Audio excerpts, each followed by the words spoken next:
In the world of sports, teams will do whatever it takes to win, even if it takes years of losing. Such was the case for the Philadelphia 76ers, who embarked on this controversial journey known as the process. At the head of the process was former general manager Sam Hinkie, who sought to form a championship-caliber team by acquiring high draft picks which lead to placing faith in young, talented players. The Sixers faithful, known for their loyalty and lack of brain power, bought into everything Sam Hinkie stood for. They endured painful losses and celebrated the rare glimmers of hope. As the seasons unfolded, the Sixers began collecting pieces for their puzzle. Joel Embiid, the powerful center with an amazing skill set, and Ben Simmons, a huge point guard with unlimited potential, were the two pillars in the process. Their play showed the Sixers faithful that the process was in full force. In the city of Philadelphia, not only was the smell of cheesesteak and trash in the air, but a scent of hope was also lingering. However, as with any ambitious undertaking,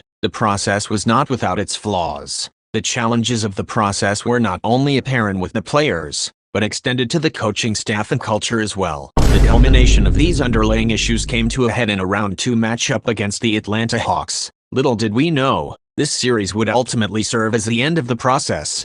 In 2021, the Sixers were amazing. After getting swept in the previous year's playoffs, many believed the team was not built to be a contender. However, the leap they took this year proved the haters wrong. The two pillars of the process, Joel Embiid and Ben Simmons, was the reason for this leap. Embiid went from star to superstar, finishing in second place in the MVP voting. Holy shit. And Ben Simmons went from good defensive player to great defensive player, finishing in second place in the Defensive Player of the Year voting. Not only were the pillars set for a championship team, but the front office did an amazing job surrounding these players with awesome role players. The acquisitions of Seth Curry and Danny Green put the icing on the cake, providing elite floor spacing for the team. However, no team would be complete without a coach, and at the helm for the Sixers was Doc Rivers. All this was good for the Sixers to finish as the 1 seed in the East. In their first round matchup, they faced off against the Washington Wizards and put any doubts the haters had to rest, beating them in 5 games. However, this battle was not without its scars, as Joel Embiid suffered a knee injury in Game 4 when he landed awkwardly after a layup. It was later diagnosed as a small lateral meniscus tear. Although the Sixers said Embiid would be good to go in the second round, many question if this injury would affect the big man's play during the series. The Hawks, on the other hand, were the surprise of the year. After finishing 14th in the East last year, many expected them to do the same in the 2021 season. And to start the year, it appeared these critics were correct. Although there was some potential in Atlanta, many still believe this team needed a few years to develop. After starting 14-20, the Hawks knew it was time for a change, tossing Lloyd Pierce to the side for Nate McMillan. With this hiring, the Hawks finally put all their pieces together, finishing the year on fire, going 27-11 after the Lloyd Pierce firing. The team was led by Trae Young, who was a small offensive superstar who made his first All-Star appearance this year. He was the glue for all the role players the Hawks had, including but not limited it to John Collins, Clint Capella, and Kevin Huerter. Although it was a roller coaster of a season, the Hawks clinched the 5th seed and had a first-round date with the New York Knicks. The Hawks destroyed the Knicks in only 5 games. Trae Young proved that he belonged under the bright lights, averaging 30 points and 10 assists per game. Trae Young played so good that even the Rats in New York were hating on him. With this win, the Hawks had to date Sixers in the second round of the playoffs. Unfortunately for the Hawks, the Sixers appeared to be a tough matchup for them. Not only did the Sixers appear to have much more talent and experience than them, the size of the Sixers previewed to be an extreme challenge for the Hawks. So, despite the injury to Joel Embiid, the Sixers were favorites heading into the series. Heading into Game 1 in Philadelphia, the Hawks were heavy underdogs with the announcement of Joel Embiid being active for the game. Despite this, the Hawks got off to a 20-point lead in the first half. Part of this was due to the fact that Doc Rivers put Danny Green on Trae Young to start off the game. After the half, the Sixers began to double-team Trae Young, which proved to be effective as Trae Young only had 10 points in the second half. The Sixers eventually cut the lead to 3, but the Hawks ended up stealing Game 1 in Philly 128-124. Unfortunately for Atlanta, Joel Embiid looked like his MVP self in this game, scoring 39 points and grabbing 9 rebounds. Although Philly lost this game, they seemed to have figured out a plan to slow down Trae Young. In Game 2, Philly proved they had a plan to slow Trae Young, putting Ben Simmons on Trae Young. This plan proved to be effective as Ben Simmons was pressuring Trae Young all night, even blocking one of his three-pointers. Denied. However, the Hawks weren't quitting, and in the third quarter, the Hawks had a 1-point lead. The Sixers were in need of a savior or they were going to lose the game. And a savior is what they got. After not playing the first 33 minutes of the game, Shake Milton came off the bench and scored 14 points in 14 minutes. This sparked a 23-4 run for Philly, which catapulted the Sixers over the Hawks 118-102. Once again, Joel Embiid was excellent, scoring 40 points, becoming the first Sixers in SAI to score 40 or more in a playoff game.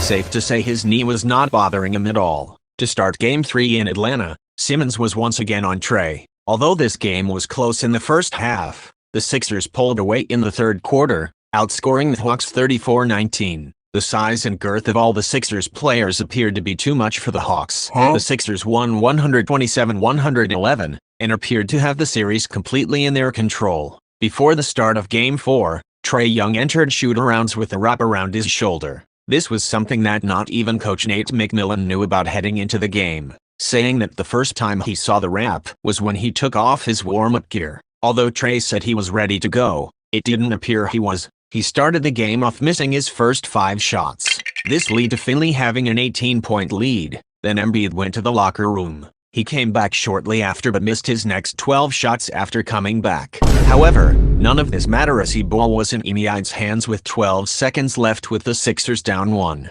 He drove into the paint and brick. The Hawks ended up winning the game 103-100, evening the series at 2-2 headed back to Philly. To start Game 5 in Philly, the Sixers were desperate to win on the home court. And to start the game, the Sixers came out pissed and eventually got out to a 26-point lead. According to the simulations, the Sixers had a 99% chance of winning. However, in a stunning turn of events, the Hawks began to climb back. This was ignited by the Hawks purposefully fouling Ben Simmons to send him to the free throw line. He finished the game only making 4 of 14 free throws. In the second half, only Seth Curry and Joel Embiid made a field goal for the Sixers. With 1 minute left, Danilo Gallinari put the dagger in the Sixers' heart, making a fadeaway jumper. The Hawks stunned the Sixers in Philly, beating them 109-106 and gaining a 3-2 lead in the series. At this point in the series, a weird trend was starting to happen with Ben Simmons. Up to this point in the series, Simmons had only taken 3 field goals in the fourth quarter. On top of this, he was shooting 30% from the free throw line and was a complete liability on offense. However, a crucial Game 6 was needed to be played in Atlanta. To start the Game 6, the Hawks started hot, gaining a 28 lead. However, this game turned into a back-and-forth match with both teams trading back-and-forth blows. This made the game extremely intense and filled with tension. It was so tense that John Collins and Joel Embiid got into a shoving match. Despite the battle between the stars, it was the role players which made the difference. Seth Curry was lights out,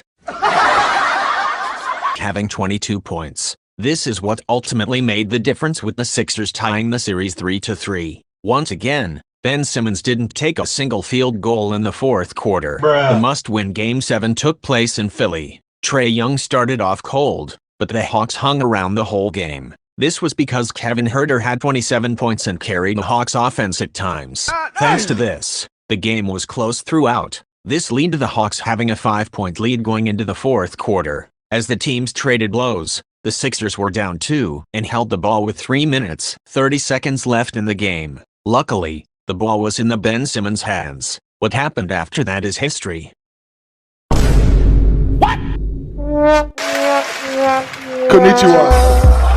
身高快乐 Thank you. 一支后卫，身高6尺10，身披10号战袍，本西蒙斯 ，Number 10， Ben Simmons.